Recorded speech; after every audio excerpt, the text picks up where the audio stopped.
Hello বন্ধুরা, welcome to back another blog video. আপনাদের মাঝে আমি একটা নতুন ভিডিও নিয়ে হাজির হয়েছি। সেটা হলো ঝিনাইদহ জেলার তেল পাম্পের আপডেট নিয়ে। ঝিনাইদহ জেলার চারটি পাম্প আছে, সব পাম্পই বন্ধ হয়ে গেছে, শুধুমাত্র খোলা আছে এই আরিফ ফিলিং স্টেশন এই তেল পাম্পটা। তাও দেখেন আপনারা কি ভিড়, এত ভিড় যে তাও অকটেন দিচ্ছে না, শুধু পেট্রোল দিচ্ছে 200 টাকা, 200 টাকার করে ডিজেল দিচ্ছে। আপনারা এর আগে নতুন নতুন ভিডিও করতে হলে আমার এই চ্যানেলটা সাবস্ক্রাইব করে রাখবেন। সদর হাসপাতালের গেটের থেকে শুরু করে ওদিকে আমাদের যে মোড় আছে ওই মোড়টা মাটি প্রচুর ভিড়। এখানে জিবাইক যেতেও পারছে না, আসতেও পারছে না। দেখেন কি চাপা। ঝিনাইদহ জেলার আরিফ ফিলিং স্টেশনে আপনারা দেখতে পাচ্ছেন আজ কত ভিড়। 15 তারিখ, 15 মার্চ।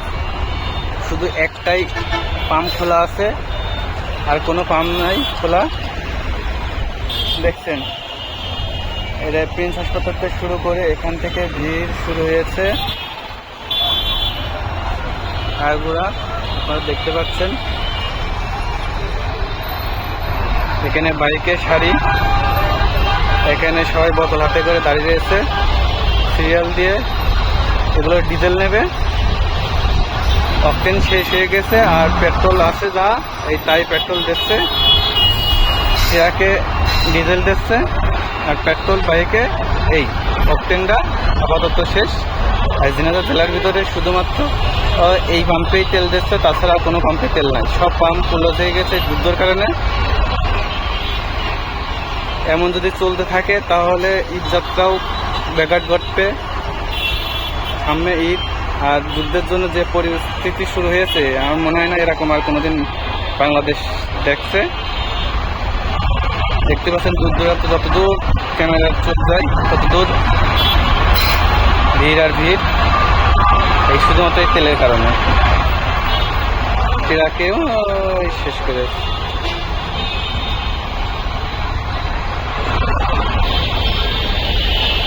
সব ভিড় আর ভিড়।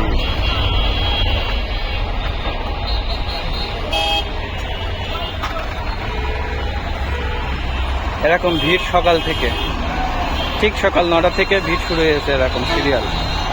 সকাল থেকে দেখছি এখানে এত ভিড়। আমি সকাল থেকে পর্যবেক্ষণে আসি যে কেমন ভিড় হচ্ছে। আমি তেল নিতে গেছি, তেল পাইনি।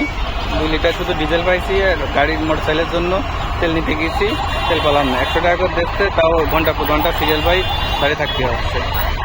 এইভাবে যদি চলতে থাকে তাহলে তো বাইক চালানো যাবে না, যানবাহনের ক্ষতি হবে। সরকারের কাছে একটা অনুরোধ, যাতে তেল সরবরাহটা বজায় রাখে, যেভাবে হোক যাতে জেলায় জেলায় তেলটা ঠিক মতন সাপ্লাই হতে পারে, না হলে মানুষের ভোগান্তি শেষ হবে না।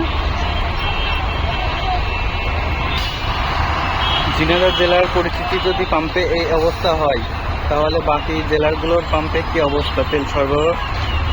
আরবপুরে তেল পাম্প তেল পাচ্ছে না বলে আরবপুরে তেল পাম্পটা ভাঙচুর করে ভেঙে দিছে। আর বাস টার্মিনালের তেল পাম্পে সেঙ্কে একটা নিহত হয়েছে তেলের জন্য। তেলের কারণে তেল নিতে যে মারামারি করে পাম্পের লোক তাকে মার্ডার করে ফেলে দিয়েছে। এখন একটা পাম্প আছে, এই পাম্পেতে কি হবে বুঝতে পারছি না।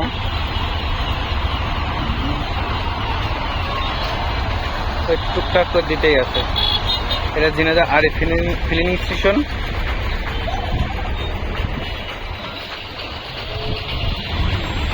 প্লিজ এই ভিডিওটা বেশি বেশি করে শেয়ার করবেন, আর আমার চ্যানেলটা সাবস্ক্রাইব করে রাখবেন, যাতে আমি নতুন নতুন ভিডিও দিতে পারি আর আপডেট জানাতে পারি আপনাদের মাঝে। আমাদের ঝিনাইদহ জেলায় কী আপডেট আমি সব কিছু জানাই দেবো।